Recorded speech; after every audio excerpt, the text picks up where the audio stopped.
This is the practice of cleaning the slate. Jig is up, jury's out.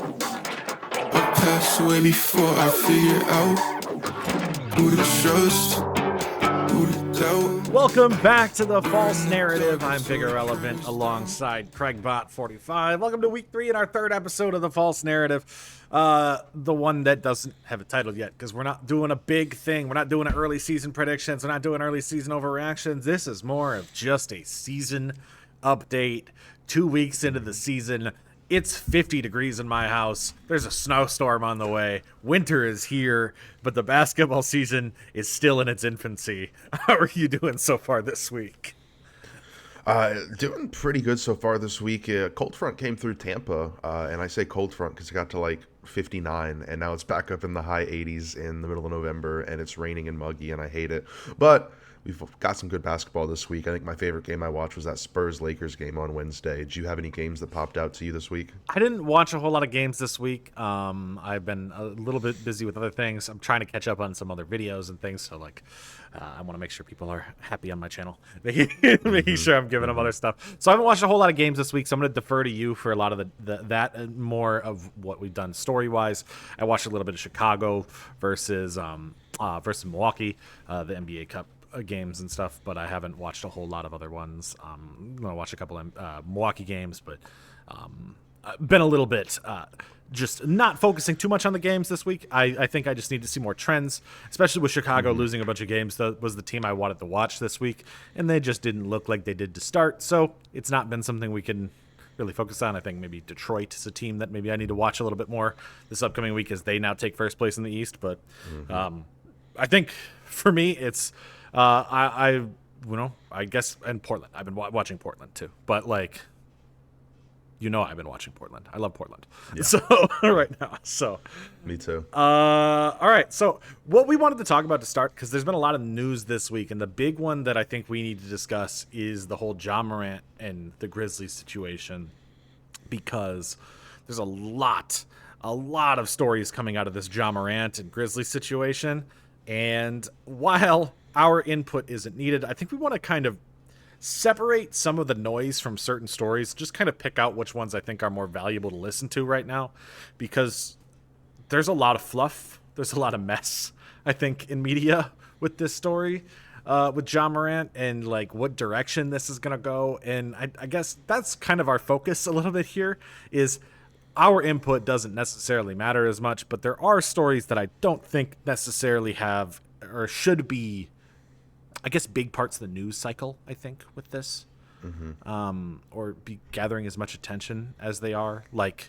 It's kind of like how the NBA just came out with the ratings, and viewership's up 92%, and they're like, well, there's no LeBron, that's crazy, and people are attributing it to wrong things and not just the fact that it's on NBC.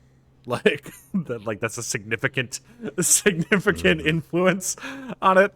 But anyways, with the Ja situation, for those of you who don't know, there's been a lot of discussions about Ja being unhappy, a little bit of trade discussions about potentially Ja being on the trade market, then he's not on the trade market. Teams are monitoring the situation. Ja's trade value not being as high as people say. A little bit of disputes with new coach Thomas is it Iasalo, I want to say? Tuama Siasalo. Oh my God, so many. Let me go. Okay. Tuano. I want to make sure I say this right for the rest of the time. I believe it is Tuamos. Okay. I apologize. As people know, I am terrible at first-time pronunciation. So once I get it, we'll be fine. But I'm terrible when I get it the first time. So Tuamos Iasalo. Okay. All right. Okay. Yeah. So a lot of things there with he is a former EuroLeague coach, very successful one at that. Yeah. Yeah. Very successful EuroLeague coach. And this is not the first time we've seen a super successful EuroLeague coach come over to the NBA and be struggling the instant he gets over here. I think the big one, the most notable one, of course, is David Blatt. That was a super successful EuroLeague coach, came over to the NBA and got ousted in his first year by by Tyronn Lue. So, I mean, first off, what going through all of our reports, because there's a lot of noise in this with Ja's suspension, with the coaching staff. Just looking at this to start, what are your thoughts on this situation right now? I think it is just a big cultural difference from some reports that I had read and heard from multiple accredited people in the NBA. Iasalo called out Ja Morant after one of their games. I don't remember who it was that they played, but called him out and just saying, like, hey, you're the leader of this team. You need to do more. You need to be better with your shot selection. You need to lead by example, et cetera, in front of the team, not in private. And I wasn't in the media, but it was in a, locker room after the game. And I think that's where the cultural difference comes into play. Maybe it's just in Europe you can do that, and you can call out your players. Those players might be more receptive to coaching, the hard coaching. And Tuamos has even said, like, I've done this in Europe before. They're pissed off for 24, 48 hours, but then, once they've had time to think about it, they usually lock in and they come back better. And I believe that was a strategy with Ja. Call out the leader of the team, tell him you need to do more, you need to be better, you're the guy that gets paid the big bucks. And unfortunately, with, young mid-20s American superstars that are 100 millionaires, it doesn't always work out that way. We know there are plenty of immature people in the league, and I think Ja might have just been the wrong person to do that to. I don't think that Coach Iasalo did anything necessarily wrong. I think I, at least in my work, have been called out plenty of times by bosses in public for doing things incorrectly, and you just got to take it with a grain of salt and move on. And unfortunately, a guy like Ja Morant, who's a 100 millionaire at age 25 and has things that he can do outside of basketball, he didn't respond the way that Coach Iasalo wanted to. So I think that's primarily what it was. It's just a cultural difference in coaching and Ja not being used to being challenged that way. It makes me think back to the 2016 finals, where Ty Lue, in a locker room after game 6, I want to say, which they won, forcing a game 7, called out LeBron James and said, I don't really care that you scored 40. I don't care that you're averaging a triple-double. You're the best player in the world. You need to do more. And if we want to win, you will do more. If not, then, we're not going to win. But you need to do more than what you're doing. And it's, in hindsight, thinking crazy to say that to a guy who was quite literally carrying the team. Yeah. But I think that's the difference in Ja compared to a guy like, LeBron James. I think Ja might be closer to an Allen Iverson, a, floor setter with a very low ceiling necessarily, than a guy like a LeBron or a Steph. I also do think there's a little bit of the difference of like a former player telling you to do that versus a, just a guy who is a coach in Europe. And I don't want to say just a guy. That is a derogatory term for a lot of people. But like, from a respect standpoint, that's going to be how it's treated a lot of times. If you don't see this guy as a former player in the league that and you know his story, then you're not going to respect him that same way. And we've seen this time and time again with different coaches. I mean, I don't want to say it's exactly what's happening, but it feels like it might be happening with Willie Green down in New Orleans, where it just feels like a player that isn't very respected within that, so that his advice doesn't really hit as hard, that type of energy. Yeah. But I think another thing too is Iasalo's coaching style is a very unique one for the NBA.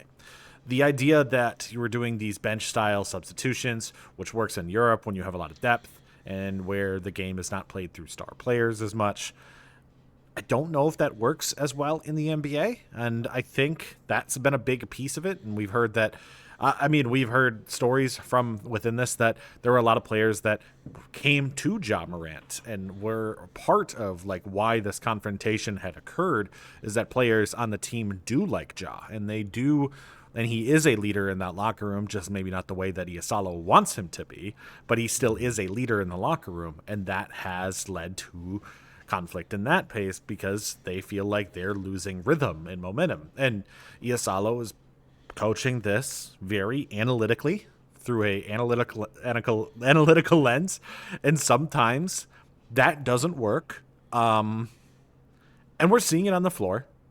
They have not looked very good this season so far.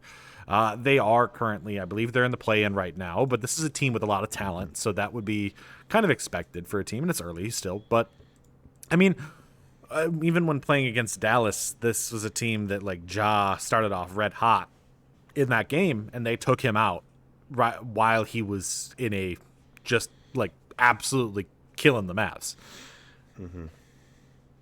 So there's a lot of problems here because it's not just this. Ja is a very interesting personality. He's somebody who there have been issues even before Iasalo was here.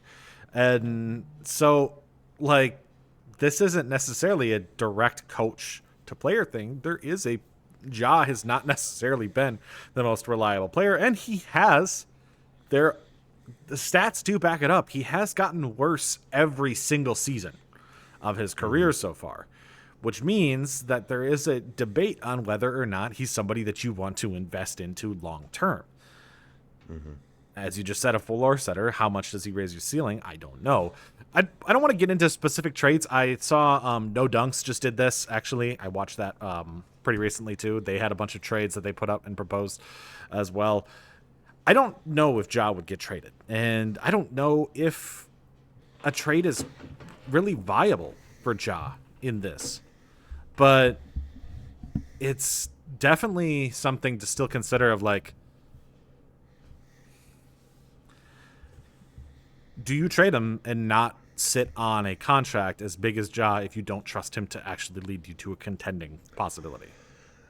I don't think that they want to trade him because they got their treasure trove of draft picks with the Desmond Bane trade.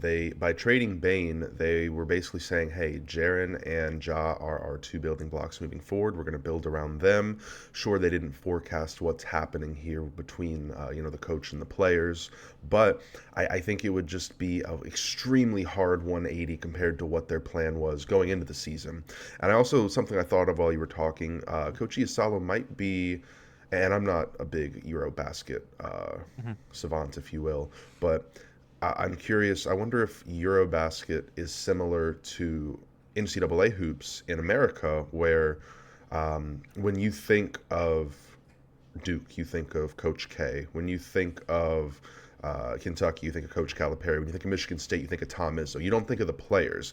I wonder if that's how it is in Eurobasketball, where rather than a star player being the leader, it's the coach. And I wonder if Coach Iasalo is coming in thinking like, hey, I'm the coach. It doesn't matter what your buy-in is. I'm going to be the one leading this team. Where in the NBA, it's not like that. The stars are the leaders. The stars are the number ones. You think of the Grizzlies, you think of Ja. You think of the Hawks, you think of Trey. You think of the Lakers, you think of Bron, et cetera, et cetera. Yeah. It goes back to that cultural divide. So I wonder if he's just coming in and trying to run this, like, maybe not a college program, but for, the American viewers, for like a college program or like what would be a Eurobasket program.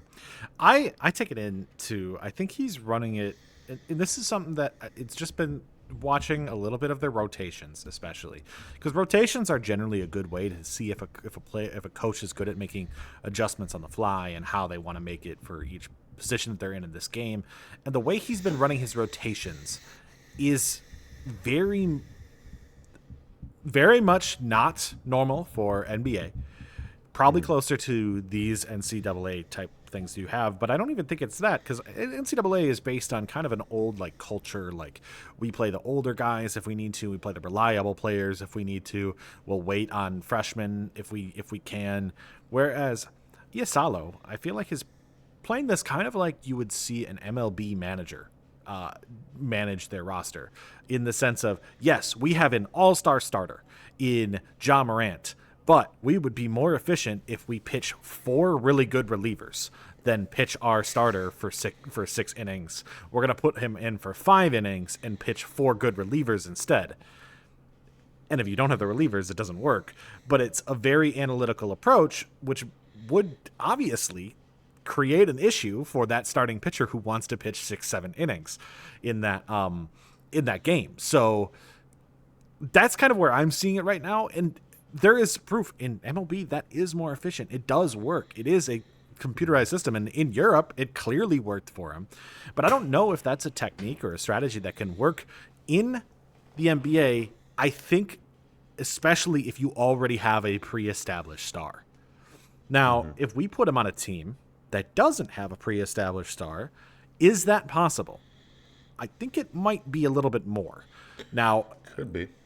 It also could just be like if he had a European player as his star, somebody who already comes from Eurobasket, that buy-in might be a little bit more there too. But we're talking about depth We're talking about analytics and efficiency and scoring efficiency, all of which Memphis does not have. So it's not like it's been something that we can, go in. It's like he's trying to impose a system when he doesn't have the resources to do so right now. And yeah, I think my final verdict is I don't think Ja's going to be traded. I think this would be a call from ownership being like, hey, we clearly are invested in you, Ja. What's the disconnect? What do I need to do as an owner to kind of make things better? And kind of reassess like, hey, we're not getting rid of the coach this early, so it can't be that. Think of them in couples counseling, if you will. They need to be able to work this out.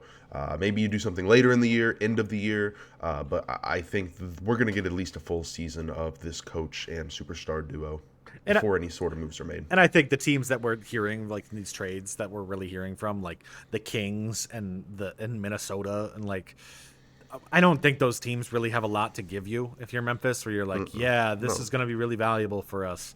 Like, I think any Kings first round pick is valuable, but aside from that. That is true. But, like, what else are you getting in this deal to make up? And maybe Ja doesn't have a whole lot of value around the league, but it's still, like, would you rather just stick with Ja and hope that we can fix this problem, or do we, sell? Well, I think that's a big thing. You don't sell low. Why would you sell right now? And I don't think it makes a lot. There's a lot of teams that need point guards, but I don't know if he's the right fit for a lot of these teams either. And I think you're right. I think they need to have that cultural, just like, let's connect, let's fix this relationship, because the GM is honestly in a situation where he could be in executive of the year talks with how bad this Desmond Bane trade has looked so far for Orlando, which means how good it's looked for Memphis. Like, they might have gotten off of Desmond Bane at the perfect time, because he has not looked good in Orlando, which early in the season, it takes time to gel. It takes time to run a system, especially as a team that has not had a shooter on their roster since Aaron Aflalo. Like, oh, jeez, like, we're talking about like early 2010s since Orlando has had a prolific shooter on their roster. Like, it's been a long time. Like, we're almost talking back to JJ Redick era when they last had a good shooter on their team. Not that there hasn't been little role players here and there who have been good shooters, but like a guy who is a good player, a all-star caliber, won't be an all-star, but all-star caliber type of player who could also, I mean, this is the East, so anybody can be an all-star. But yeah, so it's definitely going to be new for this organization to fix that situation. And Memphis did well there. I think that also is a sign that the GM probably wouldn't trade Ja unless he gets an absolute haul for him, because it seems like a good GM outside of the fact that, they might have, I think there's a couple trades they made here and there that haven't worked out, but otherwise the team has been pretty good at developing talent on top of it. So. And Josh still, I mean, he was in the 2019 draft, so this is year 7 for him. Like, he's still got a long runway ahead of him. Maybe we haven't seen peak Ja Morant. Like you said, I know he has been dipping down in his stats, but there's been a lot of interesting extracurricular stuff going on with Ja Morant the last handful of years too. So hopefully we can see just basketball with Ja for one season eventually. No drama with coaches or with firearms or anything like that. I can't remember. There was a stat that I saw that is about Ja. So this explosiveness and like the how he goes. He's been really well known for being one of the best dunkers, one of the best finishers in the league, right? But the Ja thing that is interesting, and I need to find that stat again, and if I can find it, maybe I'll put it on the screen whenever we're talking. But like there was a stat about Ja that is his field goal percentage and his drive rate, and the amount of attempts that he goes at the rim has dipped every single season of his career, and also his field goal percentage has therefore gone down every single season because he's such a good player at getting to the rim, but he's going to the rim less and less every single season. Whereas I think in the beginning of his career, I think his rookie year, he went to the rim like 50% of the time. I think he might be down to like 30 something.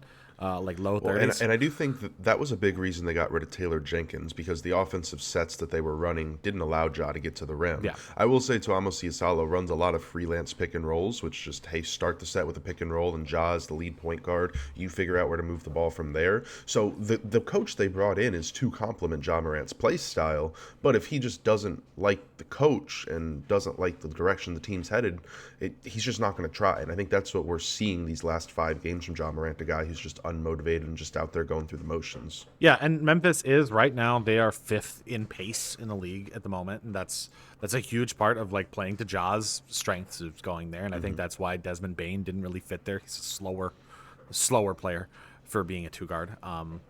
So to move off the Ja thing, I don't think he's getting traded. I think some of the trade ideas are interesting. I've heard Atlanta.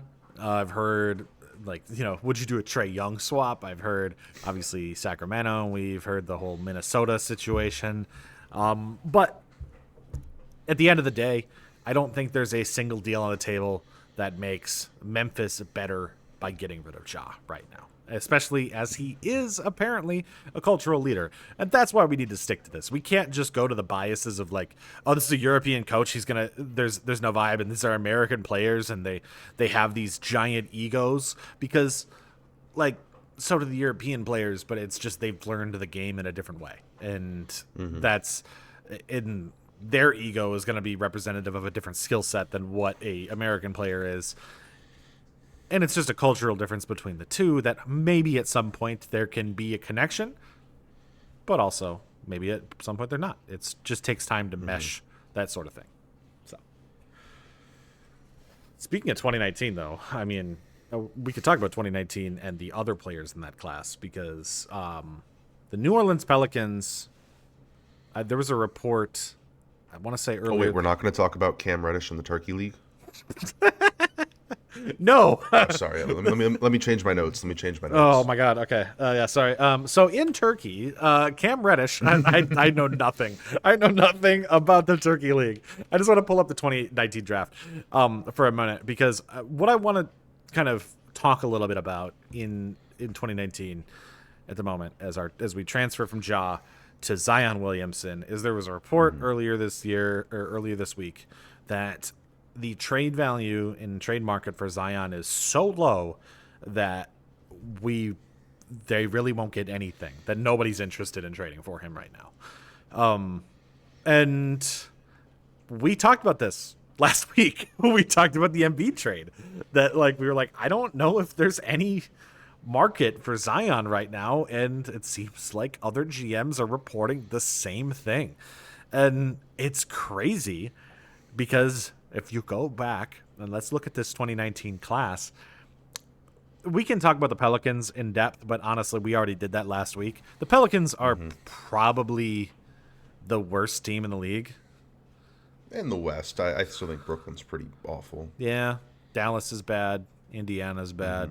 One of the worst teams in the league. Didn't mention Washington. Let's go. I didn't. I know they're bad, but they're bad in the way that we knew they were bad. The way they're always bad. They have no defense.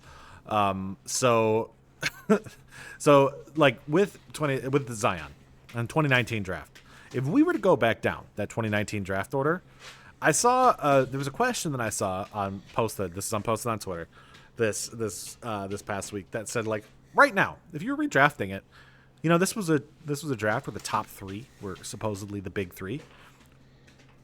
Who are the 3 best players in this draft in 2019? Let me pull it up just so I have the whole first round in front of me. Because just to go recap while you pull it up, Zion Williamson went number 1 overall, and then we had Ja Morant go number 2, and then we had RJ Barrett go number 3. And over the first 2-3 years of their career, we really thought this class was going to be like something special.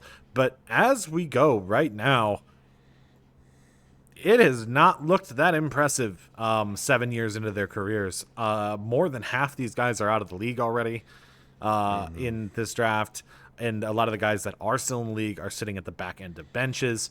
I mean, I will say this. For the draft class, it is interesting. I don't think I've ever seen a class where every single first rounder made it 3 years. So we'll give them that credit. It's not the worst class ever. 2000 will probably never be beaten for that. but it's not good. I guess from a top end talent, especially not compared to what we thought it was. Came in with a very, very high expectation of this class, and it's been outpaced by a lot of its contemporaries, especially when you think of the year before that. 2018 looks like one of the best classes we've had in recent history, with Luka and Jaren Jackson, and Trae Young is whatever, but you've got a lot of guys still in there. You got Brunson, and there's a lot of pieces there. Shea, so you got multiple MVPs. In 2020, we're talking about now Anthony Edwards. We've talked a lot about Denny Avdia, Tyrese Halliburton, LaMelo Ball. Maybe not as good as 2018, but those two classes around it are really good. And 2019 was supposed to be the best of those 3 years. Mm-hmm. So right now, just looking at it, if you had to pick the top 3, who are you taking? Now that you have that class up. 7 years into their career. I mean, it's, yeah. Is this going off of what they've done in their 7 years in the league? I don't think so, because in the 7 years of the league right now, how many of them, have been valuable to a championship team? What, two or three? So I think it's still going on. A lot of these guys are 25, 26, 27 years old. Like, they still have a lot of time left in the league. I almost want to say Darius Garland and Ja Morant being 1 and 2, but Garland being 1 or 2 just doesn't feel right either. I think if I just off the cuff would probably say Ja 1, Garland 2, and maybe, does Nickeil Alexander-Walker go 3? I think you're being a little bit down then if you go all the way to Nickeil Alexander-Walker. I'm just thinking of players who have been impactful in their career. I'm not taking RJ Barrett. We know what Zion's going to be. DeAndre Hunter, you could say, goes 3. He's been great, but he's also like, do you want, a 5th best starter on a team as the 3rd pick of the draft? Like, is this 2024 where you take Zach Risache number 1 and he's like the 9th guy in any other draft? Maybe. I think I'd probably do Tyler Hero in that spot. He just doesn't move me. He doesn't really move me either, but it's still a primary scorer, which is... Yes, Otto Porter was taken 3rd overall, so, Yeah, true. I mean, you're probably going the 2 Cavs guys, and then I'm going Hero. I'm not going Ja right now, just because I do see the numbers going down. I'm not very certain on them. I do like the Nickeil Alexander-Walker talk. There was a lot of Jordan Poole talk early on, and that's not really there. Ty Jerome, the GOAT.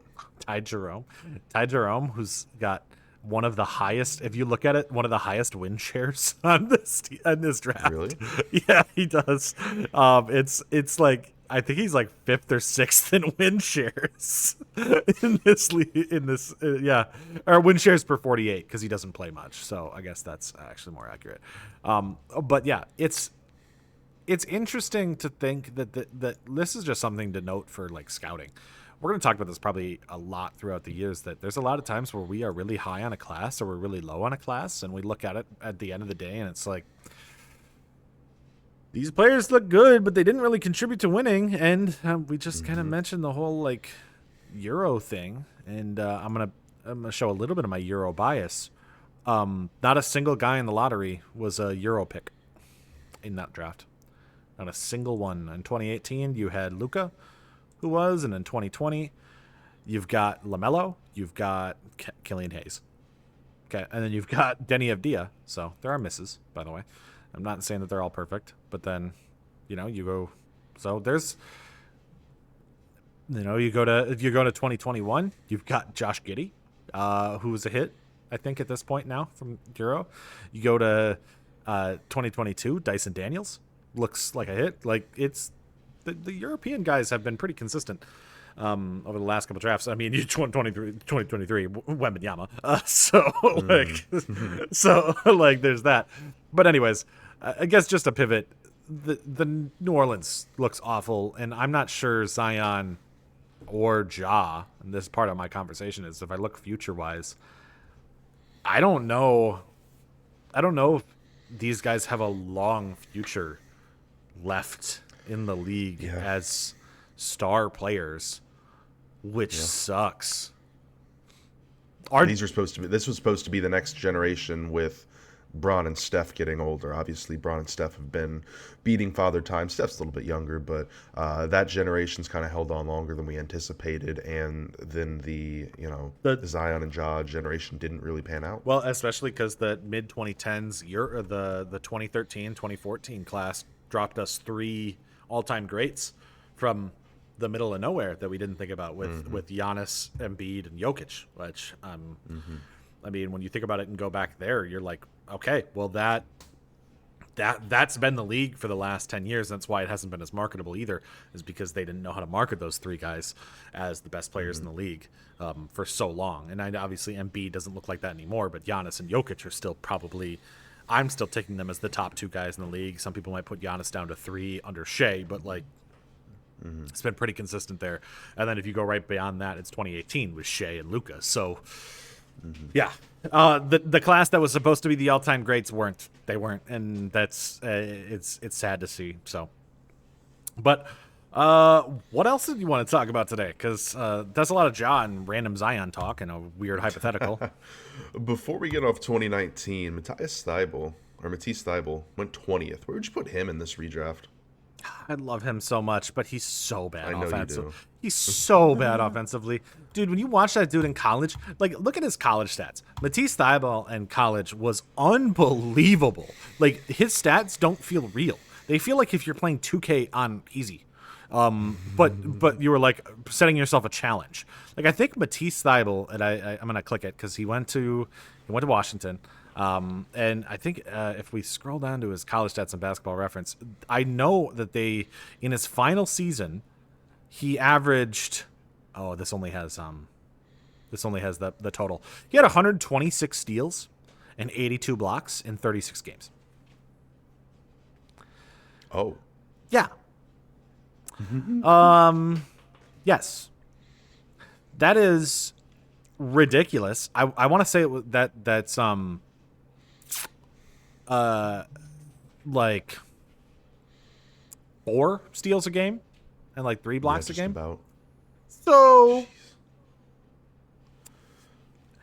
like, I thought he was going to be a fantastic pick. He ended up not being so, but like, he's going to hold a spot in the league for a while yet because he's so good defensively. Like, he still is a phenomenal defender. And this year he actually started off really well until he got his UCL injury. So, but he'll be back. The 2 games that I kind of wanted to talk about, instead of necessarily teams, just more so games. First one, Spurs and Lakers had a big showdown on Wednesday. I believe it was in LA. And I want to give JJ Redick his flowers because there was a lot of question marks with him coming into the LA Lakers coaching job. Never having even been an assistant coach or a bench coach, just going straight to it. I think there were some growing pains last year, but he genuinely might be one of the 3 best coaches in the league. This game started off attacking, and I mean attacking Wemby, not being afraid of his 7'5" frame, and they got him into 3 fouls, so pretty good foul trouble in the first quarter. And the second that they had to take him out because of foul trouble or rest, whatever it may have been, the Lakers were coached well enough to know they have no rim protection outside of Wemby, and they were pounding the paint, whether it was just easy pick and rolls with Ayton and Luka, whether it was running into the paint, whatever it might have been. You don't like Luke Cornett? No, not as a rim protector, no.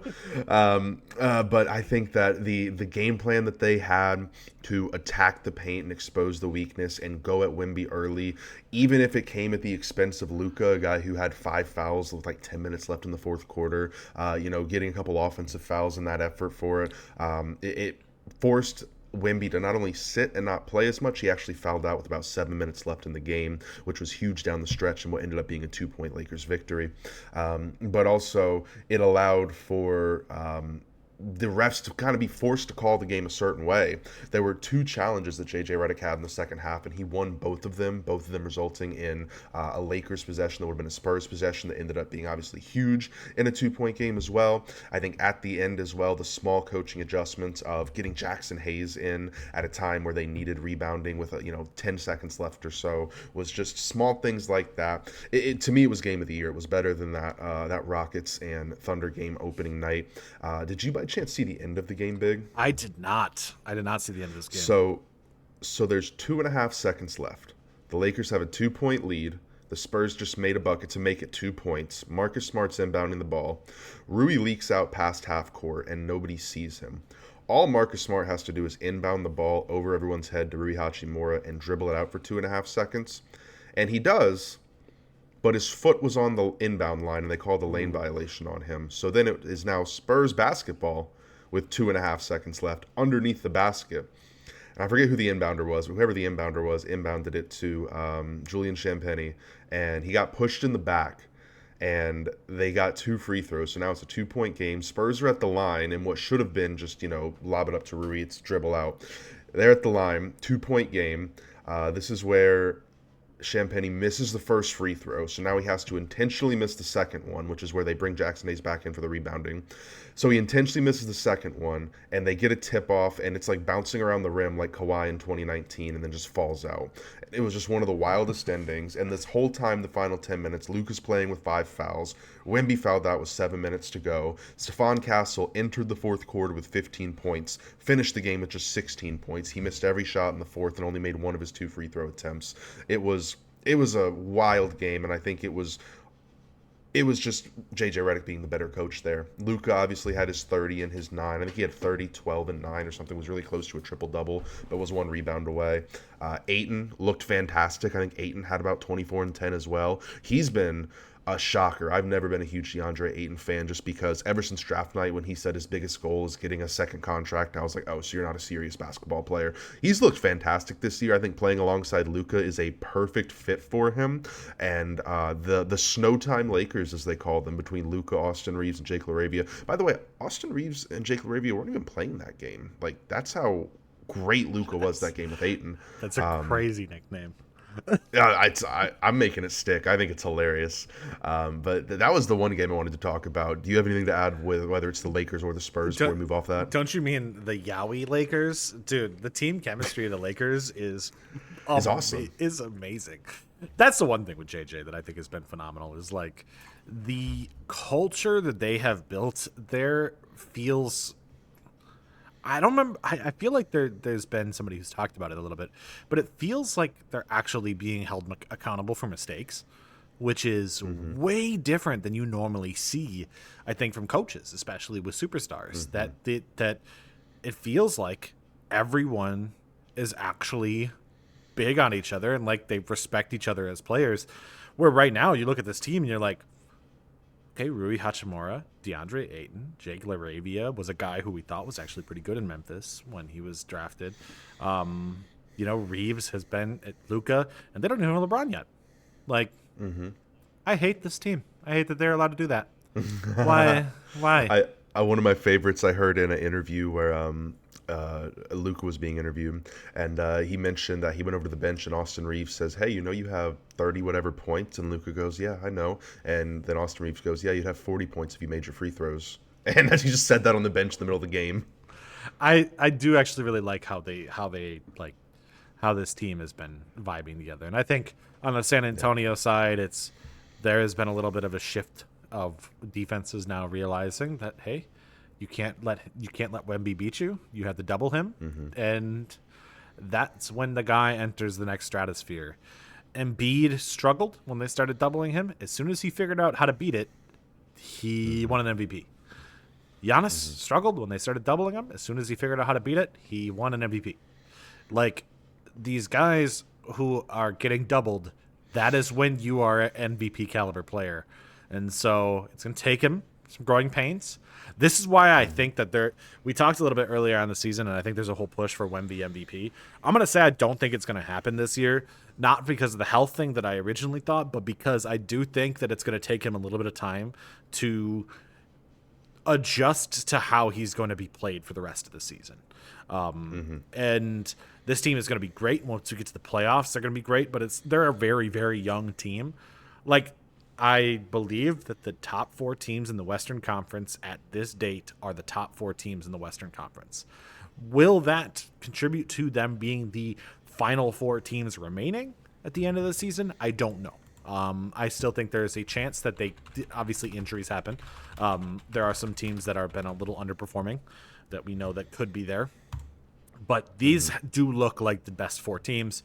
And we're only 10 games in for like OKC, but that's what I would take away from this, is that the Lakers and the Spurs played an extremely close competitive game, and you are going to see that 3 more times, and you might see that when we get to the postseason.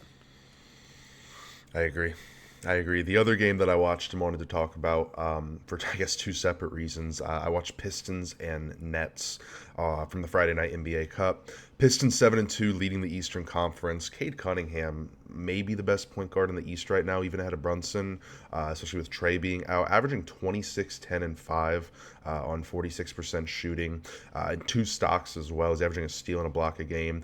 Jalen Duren averaging 20 and 11. This team, a lot like what you talked about last week with the Portland Trailblazers offense, not as fast as them, but they're running a lot of high post with Azor Thompson, and it's interesting to see that, you know, he gets the ball there at the free throw line or in the high post at the elbow, and they have men in both corners that he can pass it to. But what's interesting that I was noticing is once he passes it to the corner, he doesn't flare out to the wing. He doesn't back away to the top. He stays right at the free throw line. So as the paint protector, as the guys on the block or any of the wings kind of flare out to guard the corner, and he's still sitting there in the paint, he's only 1 step away from a dunk, and so many times it was a pass to the corner and right back to the free throw line. Just that half second of exposure to the defense was allowing him to just get an easy layup. And seeing things like that, it was like a different wrinkle to a high post that I wasn't as familiar with or used to, but it's something that allows Detroit to get so many easy buckets because so many people are focused on the corner 3 being the high percentage shot, or, you know, where's Cade Cunningham out on the floor, that their high post player just staying at the free throw line and not kind of moving, especially against a zone type defense if anyone were to run it. It's very interesting to see. Cade Cunningham, by the way, balling. He's put on 13 pounds of muscle since his rookie year too. Went from averaging like 17 and 4 his rookie year to averaging 26 and 10. Went through the 28 game losing streak. Went through multiple coaches. Went through multiple top picks where they were, you know, projected to pick number 1. The lottery has never been in Detroit's favor. But this is my type of point guard, man. A guy who just puts his head down. He grinds. He finds a way for his team to win. He leads by example. Then on the flip side of the coin, the Nets are the worst team I've ever seen in my life. That team is just dog water, dude. I wanted to watch that game because I wanted to see the Pistons, being that they're at the top of the East. I hadn't watched them yet this year. And I was just getting pissed off watching the Nets. It was so frustrating. It was taking up the court. How fast can we get it to the corner, and how fast can we jack up a bad 3? Michael Porter Jr., every time he passes the ball, jumps like a freaking bunny. It's like, how do you not intercept his passes every time? He can't float. He's not Jesus. He can't float. He's only in the air for like a half second. You should be able to read his eyes and do it right there. Why do you jump when you pass the ball, dude? I'm sorry, the Nets suck. Oh my god, I love it. I love your rant. Yeah, there's a whole with the Nets thing. This is where Michael Porter, I love your little rant there, because there is a narrative being pushed by people that are saying that the Nuggets made a serious mistake trading away Cam Johnson, or trading away Michael Porter Jr. for Cam Johnson. And Cam Johnson hasn't looked great. We'll be honest. It'll take a little bit of time for him to mesh with this Nuggets system. I don't think he's used to players actually being able to pass the ball. So, but Michael Porter Jr. is a good player. He is not a great player. He is not, like, he can be the best player on a bad team. But we've talked about this for the last couple of years within the Nuggets. Do you want him to be your third option? Because I don't know if he could do that. He won a championship, so we'll put that on. The Nuggets won a championship. We'll put that on nice.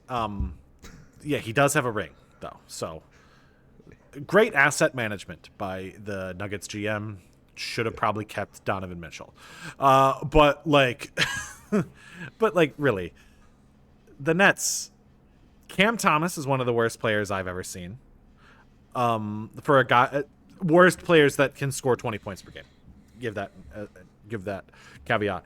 They play a bad type of basketball. They just play an awful type. But I would say I don't even know if they're the worst team in the league because I've watched Dallas, and Dallas might be worse. Yeah. That's a tough team. So I'm gonna take the Dallas talk and mesh it within your Lakers conversation before. So I watched Pablo Torre, and he talked a little bit. He did an episode recently about Michael Lombardi. I don't remember when he made this, but I watched it recently. And in that conversation, there was a part talking about the 2006-2007 Raiders when Michael Lombardi was GM, where, knowing he was going to be ousted, he intentionally misled the Raiders management and their the other people on the staff and lied to 31 other GMs, essentially, or 30, lied to his own team and 31 other GMs about one player. Can you guess what player that was? Marcus Russell? No, the greatest wide receiver with the greatest season of all time. He lied and said that guy could never play again and traded him to his best friend, Bill Belichick. And guess what the Dallas Mavericks did just last year? They talked about Luka Doncic in a way where the guy could never become his peak. He's too fat. He's out of shape. He can't play defense. He could never be the superstar on your team. And what did Nico Harrison do? Traded him to Rob Pelinka, his best friend, knowing that Nico could get ousted. And Nico should get ousted because he has not built a good team whatsoever. Despite having Anthony Davis and Kyrie Irving, he has given them no shooters. And Klay Thompson, I don't even think you can qualify as a shooter right now because he's not even really a basketball player at this moment. Like there is not the crazy stat that I saw was that the Dallas Mavericks are undefeated when Dwight Powell scores a point. Like what kind of metric is this? Like what? Say that again. I had to compute that for a second. They are undefeated when Dwight Powell scores a singular point. Yes. Well, they have 2 wins, so they are 2-0. Well, this is post Luka trade. Oh, that's not good. That's really not good. But Dwight Powell hasn't played a lot of games, so like, it's just a sign. This team has I think 6 power forwards on it, and they started a game already this season with 5 power forwards. Like, there is no logic to it. I can't put this on Jason Kidd because Jason Kidd is just looking at this team like, what do you want me to do? Like, I'm playing Cooper Flagg at point guard, dude. Why? Because he's my best shooter. Like it's not good. It's so bad. So that's why we talked about why I said like to the Lakers thing. Like, yeah, they look great. They got 2007 Randy Moss. Like, that's a good comparison. They got 2007 Randy Moss. So I don't know which team is worse because the Mavericks are also one of the worst offensive teams and the worst defensive teams, and the Nets are just one of the worst defensive teams with a slightly better offense, but in a bad way. Like, they're both awful. So to the other side of that coin, Detroit.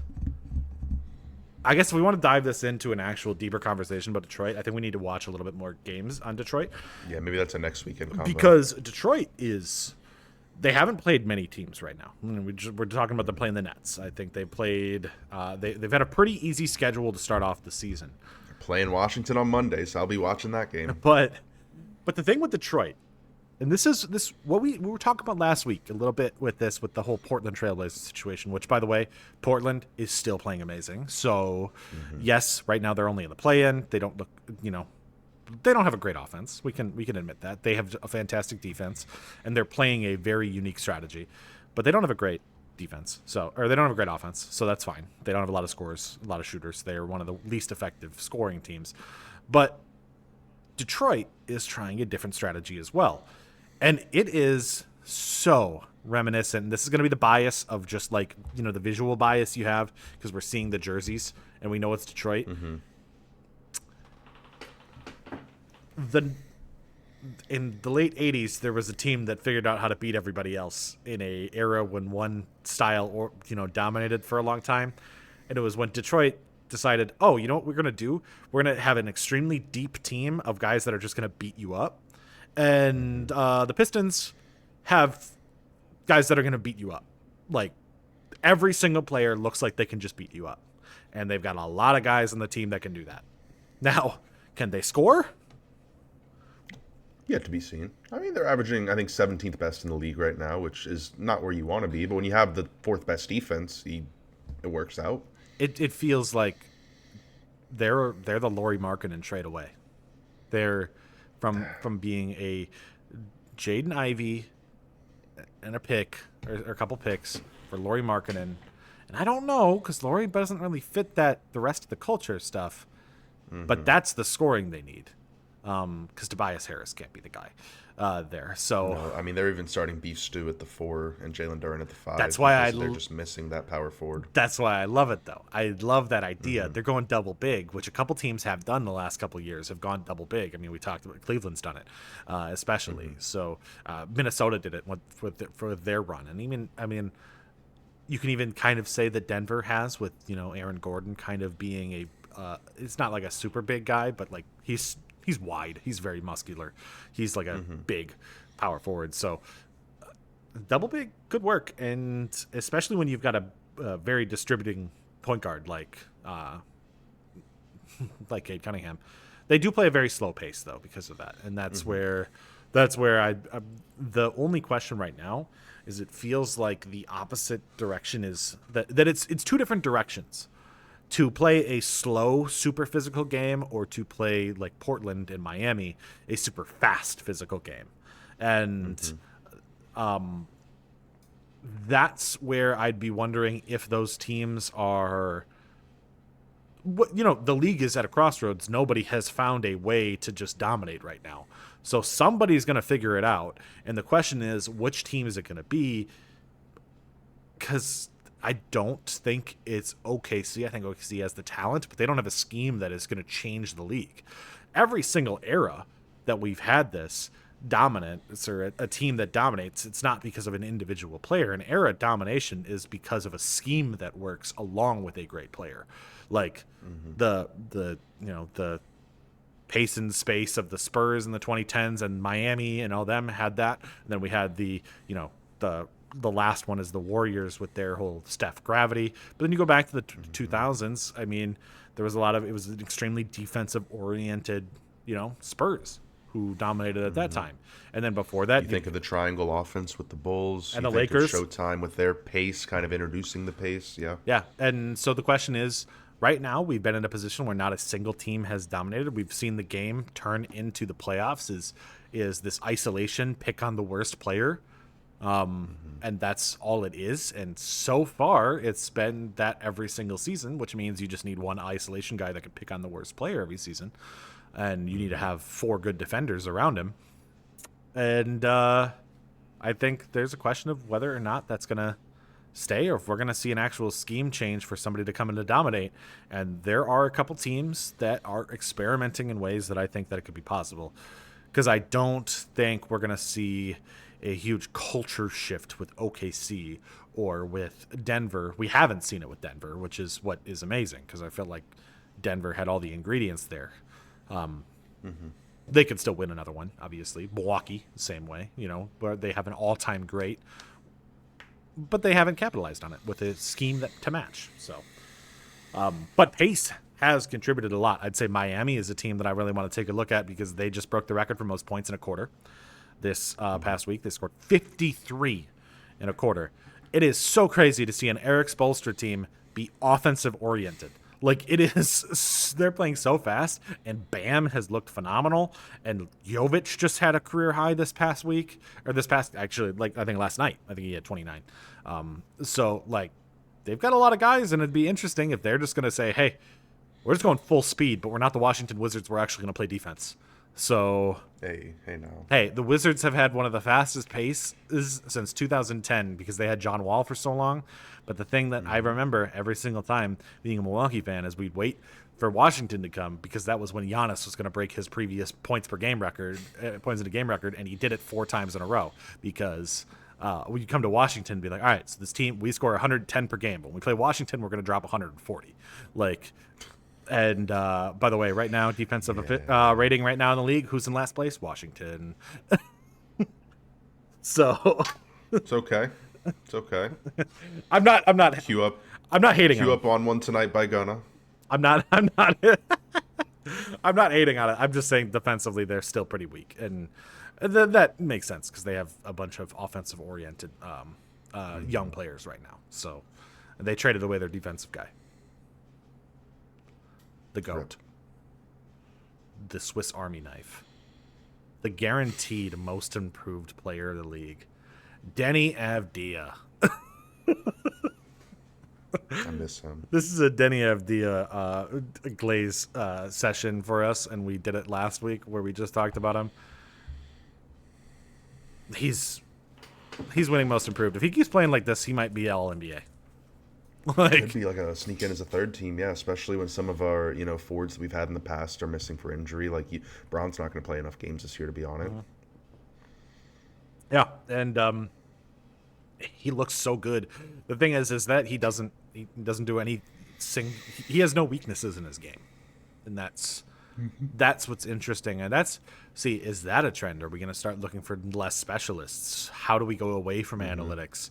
Because analytics. Well, that was kind of the knock on Denny. He was so good at everything, but he wasn't great at anything that we were thinking like, okay, he's got a ceiling because you can't be great at everything. So what of the things he's good at is he going to become great at? We didn't know which it was going to be, But the thing is like he's slowly getting great at everything. He's a fantastic defender, but we've known that. He's a fantastic passer. We've known that.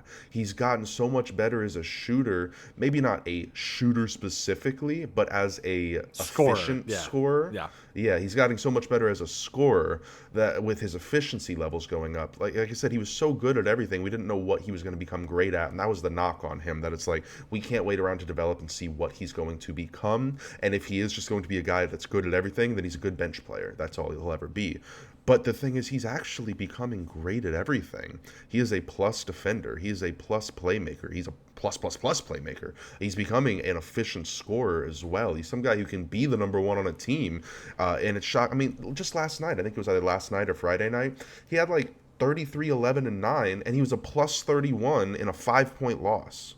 Yeah. That's just an insane stat line. If you're plus 31 in a 5-point loss, the next closest starter was like a plus 2, and everyone else is in the minus. And he's so athletic because we just talked about Portland being a team that plays the second fastest pace in the league with the most press coverage, most press and full court press in the league.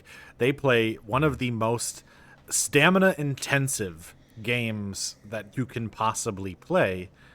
And you have an all-around star there. I think the thing that we just need to take into this is that when we get to drafts, there has been a whole question for a long time, and I think it's starting to be solved. The scouting in Europe is getting way better. But, maybe when a guy wins an MVP in a European league, before he gets drafted, you draft that guy. And Denny did it, and Luka did it. You draft that guy. Like, if he's winning it and he's 18 or 19 or 17, he's going to be great because he's got so much more to grow. And the question is where's Denny's ceiling? Because right now, I still don't see one. I don't know where it is because he's gotten better every time and he has no flaws. It is an interesting thing to look at a couple guys. There's not a whole lot of players in the league that have zero flaws. Even Luka Doncic has flaws. Denny doesn't have any, at all. I guess the only flaw you could say is the dog in him. He doesn't have the super aggressive isolation scoring, which I guess could come back to haunt you in the playoffs. But that's why you have Scoot Henderson. Who will hopefully be back soon. So, then I guess, That's why we just need a glazed Denny. I think we're going to do it every week, especially as he's playing. We'll keep that on the narrative, the Denny most improved player narrative. We'll keep that. Speaking of narratives, do you have anything that you want to talk about with your narratives right now? I'm still kind of monitoring the Hawks without Trae Young. They're 3-2 without him right now, and I think it's going to be increasingly likely that he'll be traded at some point in the season. If not this season, he's an unrestricted free agent at the end of the year. So I think it would make sense for a team that is a buyer that needs a point guard. There's going to be a lot of them to go and get Trae Young for basically a 3-month rental in the playoffs. Because look, that New Orleans Pelicans pick is going to be a top 5 pick, and this might end up being more than just a 3-player draft. There's a couple of interesting players in college who have had some great starts to the season, and I just think if you're the Atlanta GM, it makes too much sense to just say, look, we've seen the best of the Trae Young era. Maybe not that maybe he's not seen the best of him, but I think the Atlanta Hawks have seen the best of Trae Young. I think when you have players like Nickeil Alexander-Walker, Jalen Johnson, Dyson Daniels, you have Zach Reese-Shea, KP's on for another year, et cetera, and you know that you can bring in a star in a Darren Peterson, a Cameron Boozer, an AJ DeBansta, whoever it might be, it makes sense to just recoup whatever assets you can for Trae Young right now, because you're not going to keep him, especially if they can be above 500 in this 20-game stretch that Trae Young is going to be out. I think it makes the most sense to just execute a sign and trade. Hey, here's this big supermax contract that only we as the Atlanta Hawks can give you, but we're going to trade you somewhere else, a la Carmelo and the Nuggets Knicks trade. Get whatever assets you can, even if it's not picks, just players to fill out the depth, and then grab. I want Darren Peterson to be a Wizard so bad, but could you imagine adding Darren Peterson into that starting point guard role? That dude looks so good. Oh my goodness, he looks like a superstar. Everyone's talking about AJ DeBansta, and rightfully so. He's going to be great too. But Darren Peterson is a guy that I'd love to see in Washington. But we're talking about the Hawks. Imagine Darren Peterson is that starting one with Dyson Daniels, with Zach Reese-Shea, with Jalen Johnson, with KP, and then on the bench you still have Nickeil Alexander-Walker, Onyeka Okongwu, and all the depth that you can get in a Trae Young trade as well. It just seems like Atlanta to continue to move forward in this progression, they need to think about moving Trae Young before he leaves for nothing in unrestricted free agency. So that's something that I'm going to be monitoring. Is before it was, the Hawks are going to be the number 2 seed. Now it's like the Hawks might sell and get a top 5 pick with the New Orleans pick, get whatever they can for Trae Young, and then next year be the year that the Hawks are back. This dude pivoting on his narrative could never be me. I'm just saying, it's something I'm monitoring. Looks at Chris Paul's points per games. I don't want to pivot off of it, but I mean, I said there was a chance Chris Paul could be a 6th man of the year. I guess I didn't think the Clippers were going to look this bad. Yeah, and guess who owns their pick this year? Yeah. The Oklahoma City Thunder. The Clippers, they just look so old. Like, we knew they were old. They look older than they should.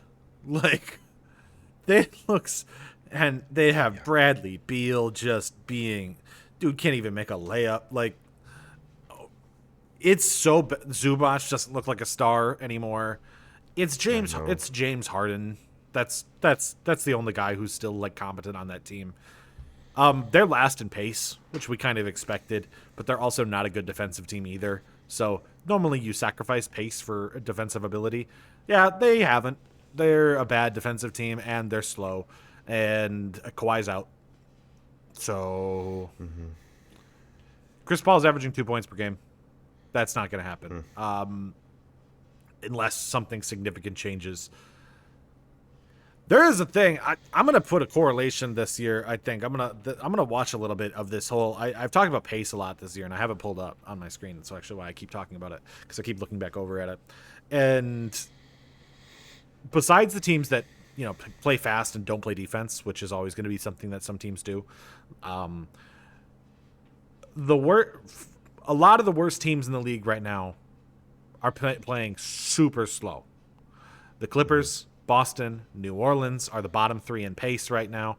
Then you do have some good teams there. You've got Houston, New York, San Antonio, and OKC are right after that. That's because they, OKC in New York plays a lot of isolation ball. San Antonio's game is built around a center. Houston doesn't have a point guard. I guess that's really all I could say for that. I don't believe in Houston at all right now. And I'm going to be on that. But this is also a little bit of my own personal bias of like not like I just don't like KD, and so I just don't trust this team, and he doesn't look like himself. But I like Alperen Şengün, so I don't know. It's a hard team to follow right now. I just need to kind of see more as we go. So pace is something because like the top teams, like I really like how Miami's playing. Portland, Washington is third. We talked about them being, fast but don't play defense. Cleveland, Memphis, fast but they don't play defense. They just don't have efficient scoring right now. They're a very low efficiency. Indiana is really fast, but we knew that. They just don't have Tyrese. So there's a little bit there. Milwaukee's playing fast this year. So it's not a like all, if you're fast and paced, that means you're a good team. It just means that I think that there is an effective chance for you to be this next level of like really, really interesting roster. But yeah, I mean, I guess that's my Clippers take of like, they're so slow, and I'm not going to act like this is just them. Cause if I go and I look at, like right now, the rest of the league, old teams, the Warriors haven't looked that great either. Like, yeah, that's been one of my bigger shocks of the year. I thought they were going to be right up there in the top 3 seed. I was actually, while you were talking, thinking in my head, because we mentioned the old, retirement home Clippers, I was thinking about the AARP Warriors, and I need to watch a bit more of them this week. Maybe we can talk about them more next week. Yeah, they've looked okay. They have Steph Curry, so you have Steph Curry, you're always generally going to be a good team. But yeah, that's a big question right now. The league runs through the Central Division in the East, but like Indiana 1-8. The rest of the teams have 6 or 7 wins. So, but. I guess there's that. The one thing, and I'm not going to rant on it right now. I need to see how this story develops. The other narrative that I've been pushing is my whole Bucks narrative a lot right now. And I need to watch something. There's something that I want to talk about a little bit more, but I need to see a lot more. I need to see how it translates a little bit. Is the report that came out from the refs about how they're treating Giannis on fouls. And Giannis has been kind of considered a free throw merchant for a while. But that dude gets fouled every play. So I don't want to get into free throw. I want to take a very honest and respectful approach to how I approach this conversation. So I don't want to make it an emotional take right now. But if the report is true that the refs are leading and letting basically people foul Giannis more often because he plays through contact and he doesn't flop like Joel Embiid does. No disrespect to Joel Embiid. Joel Embiid is very injury prone. He flops because he has to. He learned how to do that to help him with his injuries. I understand that. But this is because Jokic has the same problem too, where he plays through things so he doesn't get the fouls.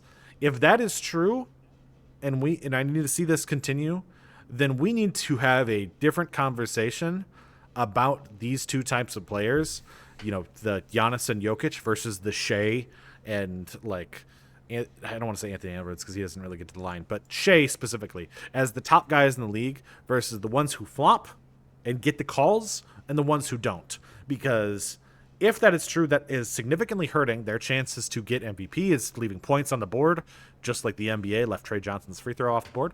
But I don't know if you saw that. I did.